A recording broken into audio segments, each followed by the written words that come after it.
Ma fonction consiste depuis un certain nombre d'années à débattre chaque année de la meilleure manière de servir l'EMI pour qu'elle-même puisse servir à la santé des prêtres, des religieux, religieuses, en un mot, qu'elle puisse mieux servir les missionnaires sur le plan santé. Et chaque année, nous nous rencontrons et nous voyons comment faire pour que l'EMI puisse continuer à mieux servir.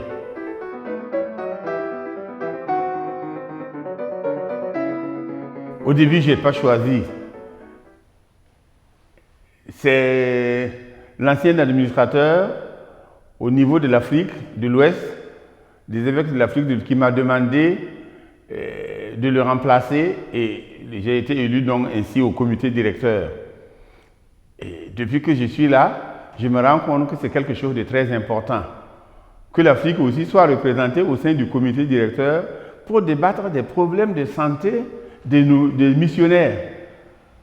Et depuis lors, chaque année, je fais tout pour être à cette rencontre parce que c'est là que nous débattons de la santé de l'EMI elle-même. Pour que l'EMI puisse servir, il faut que, autrement, l'instrument sera désuet d'ici quelques temps.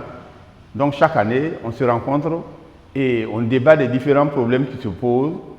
Et c'est ainsi que l'EMI continue à être l'instrument que nous voulons, que nous souhaitons pour la santé des religieux, religieuses et des prêtres de nos divers diocèses.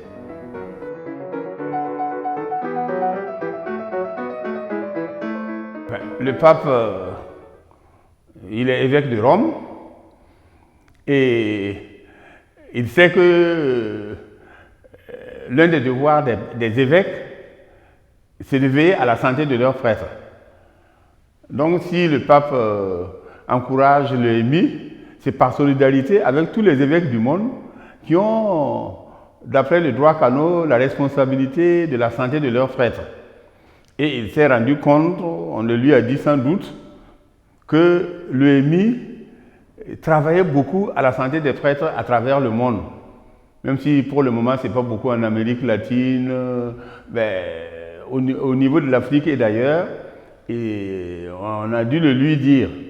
Et il s'est rendu compte que l'EMI était une institution très importante pour veiller à la santé des prêtres.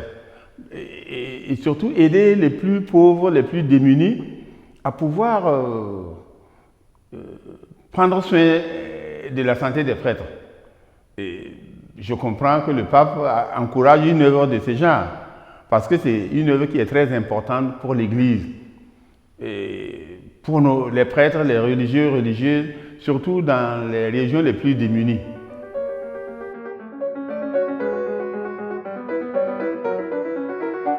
On essaie le plus possible d'adapter l'EMI aux besoins des prêtres, des religieux, religieuses en Afrique.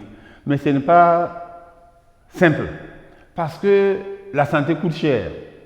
Et régulièrement, à nos rencontres, il est question de réviser le coût des prestations et des cotisations, disons.